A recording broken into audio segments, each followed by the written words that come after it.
The image of Jason Voorhees' hockey mask, machete, unstoppable force has become synonymous with horror cinema. For decades, audiences have viewed him as pure fiction, a creation designed to terrify moviegoers seeking thrills. But what if the origins of this iconic killer stretch beyond Hollywood's imagination into territory far more disturbing? This exploration examines the alleged real-world events and mysterious circumstances that may have inspired one of horror's most enduring figures. In July 1979, 3 teenagers vanished without trace from a remote campsite near Wessex Lake, Oregon. The discovery that followed sent chills through the small community. A tent torn violently, blood staining the fabric, and most disturbing of all, the name Jason scrawled on a broken mirror using what appeared to be a fingertip. No bodies were recovered. No witnesses came forward. The case seemed primed for intensive investigation, yet it was quickly and inexplicably silenced. Sheriff Douglas Crane attempted to pursue the investigation with proper diligence, but within days found himself removed from his position on vague charges of misconduct. More troubling still, all official records related to the case vanished from public archives. Local newspapers received orders, the source of which remained unclear, to avoid any mention of the incident.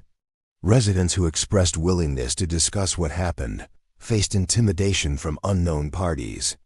The pattern suggested something far larger than a simple criminal case. The speed and efficiency with which information was suppressed indicated resources and authority beyond local law enforcement.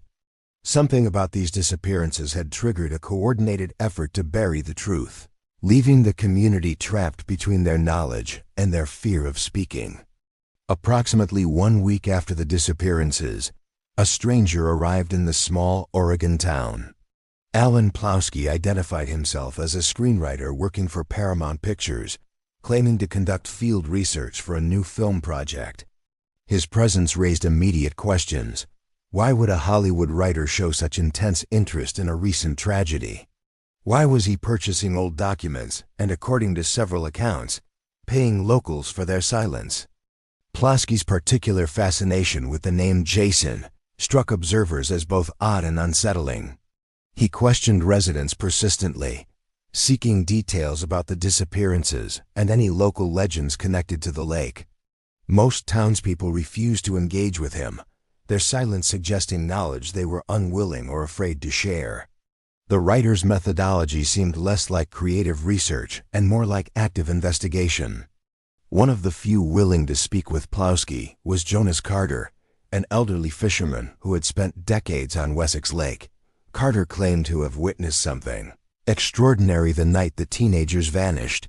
A figure emerging from the water, humanoid, but wrong, with a deformed face covered in scars and eyes that seemed lifeless.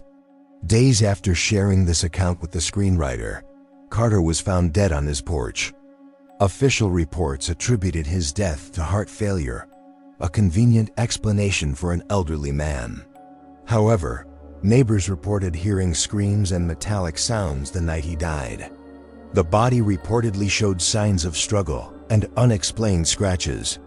The convenient timing, speaking about Jason and dying within days, added another layer of mystery to the growing list of suspicious deaths and disappearances connected to Wessex Lake. Within months of these events, Paramount Pictures announced production of Friday the 13th, a horror film that would introduce the world to Jason Voorhees.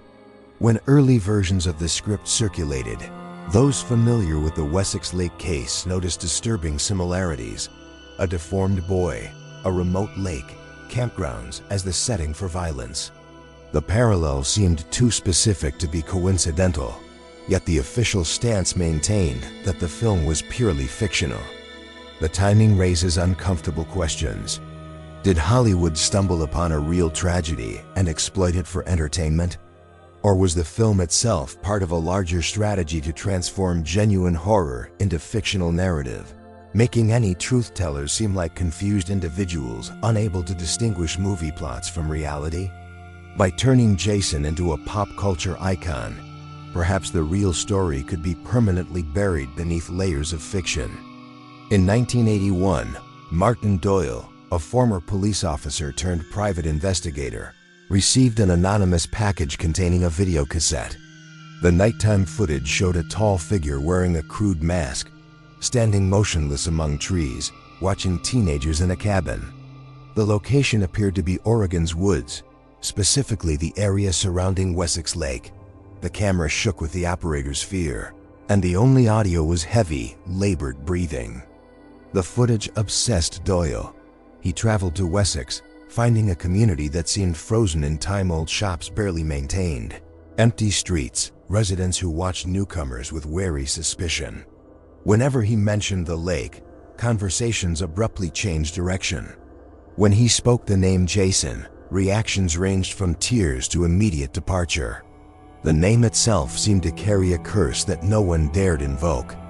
His breakthrough came through Abigail, a longtime resident who invited him for tea before secretly providing him with a diary.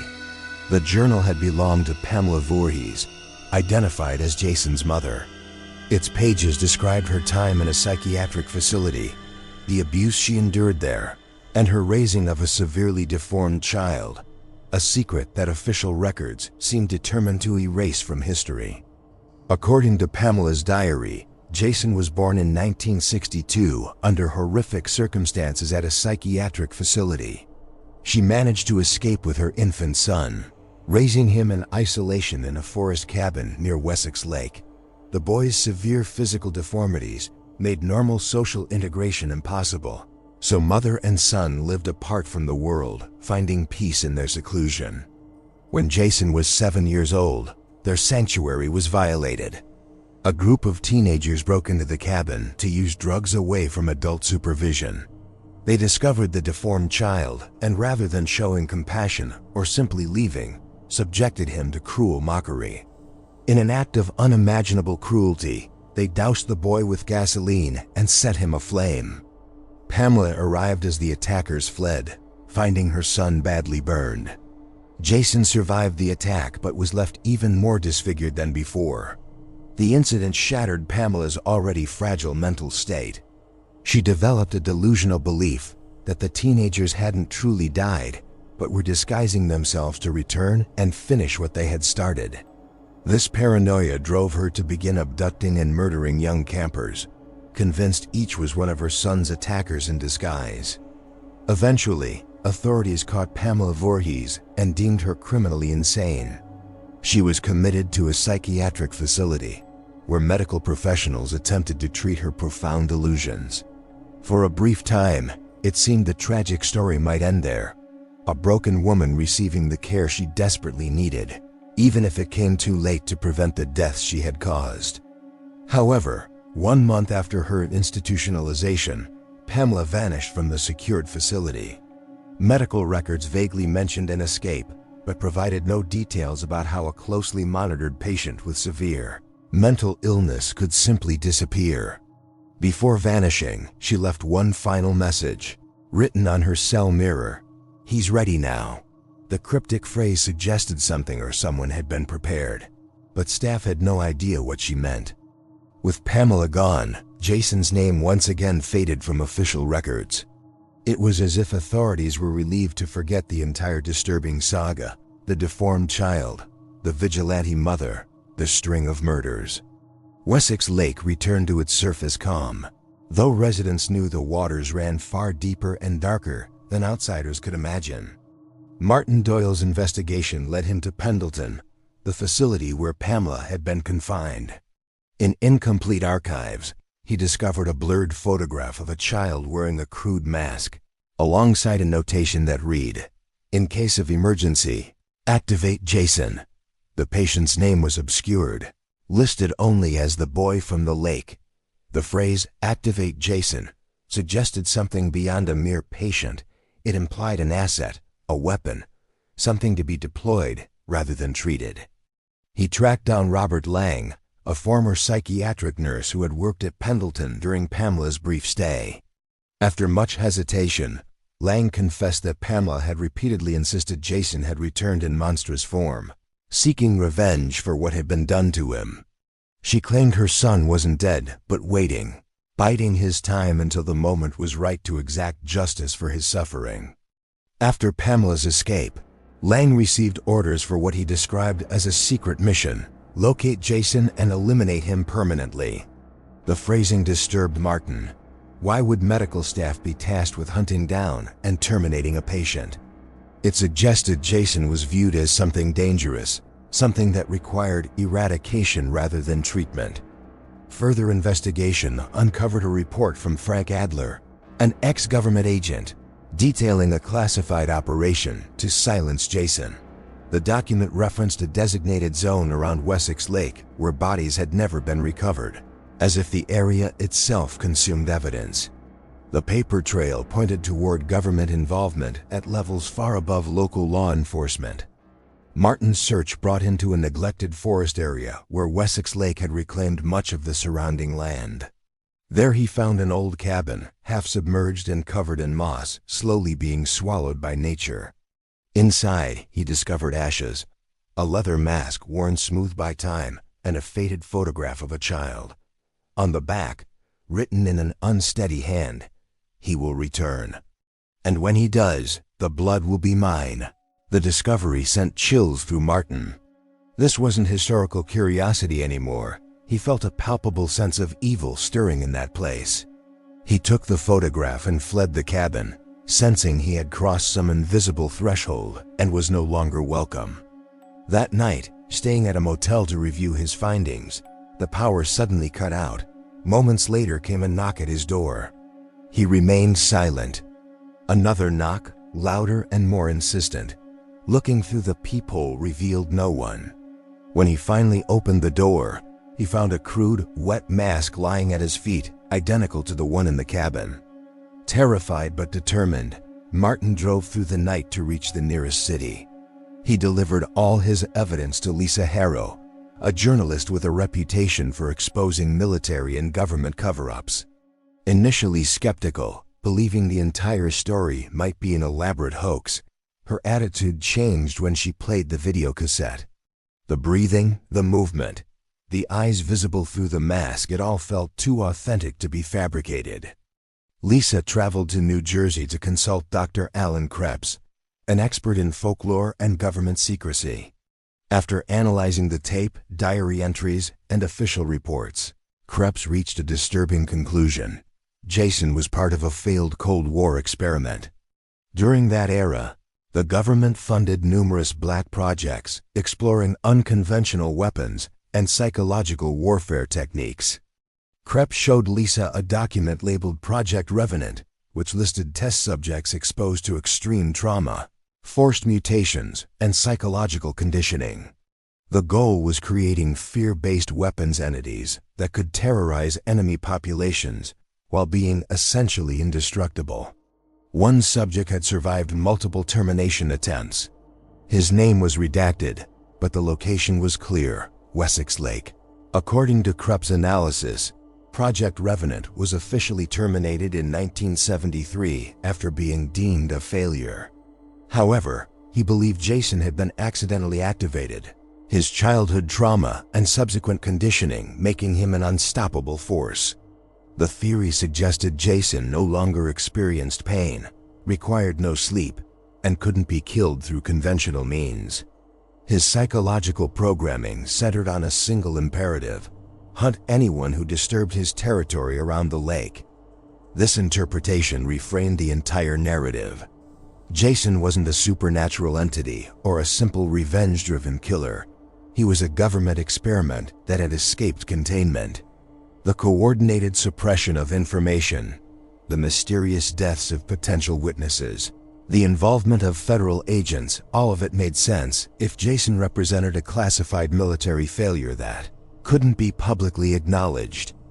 Lisa returned to Oregon with a cameraman, determined to document whatever existed at Wessex Lake. On their second night camping near the water, their camera captured movement in the tree line. A large figure wearing a mask, standing motionless, watching their camp. They heard no sounds, detected no approach, just the undeniable sense of hostile presence. They fled immediately but preserved the footage. Lisa released a 10-minute documentary online, presenting all the evidence she and Martin had gathered. Within 1 hour, The video was removed from every platform. Her accounts were suspended. Messages warning her to cease investigation arrived from untraceable sources. Martin Doyle vanished the next day without making any calls or leaving any indication of where he was going. Lisa, fearing for her life, left the country entirely. Yet despite these setbacks, whispers of the truth began spreading online. People reported similar sightings near remote lakes throughout the Pacific Northwest. Disappearances, authorities attributed to drownings or wildlife attacks, despite the absence of bodies, the torn tents, and the scratches on trees that suggested something entirely different. In 2015, a user on the deep web posted footage titled "The Revenant Protocol." The video showed what appeared to be a military debriefing, with men in suits reviewing photographs of various campgrounds. One voice stated, "Subject 13 remains active. Termination attempts unsuccessful. Containment advised." Another responded, "Let the legend do its job. Fear keeps them away." The implications were staggering. If authentic, the footage suggested government officials had decided to allow Jason to continue existing, using his legend as a natural deterrent to keep civilians away from sensitive areas. The fear itself became a containment strategy. Why build fences and postguards when a terrifying legend accomplishes the same goal more effectively? The video disappeared within hours, but those who viewed it couldn't forget what they had seen. The calm, bureaucratic discussion of an unkillable entity. The casual acceptance that Subject 13 remained active and dangerous. The strategic decision to weaponize fear itself as a management tool. In 2018, a group of young documentarians calling themselves Deep Signal decided to investigate Project Revenant.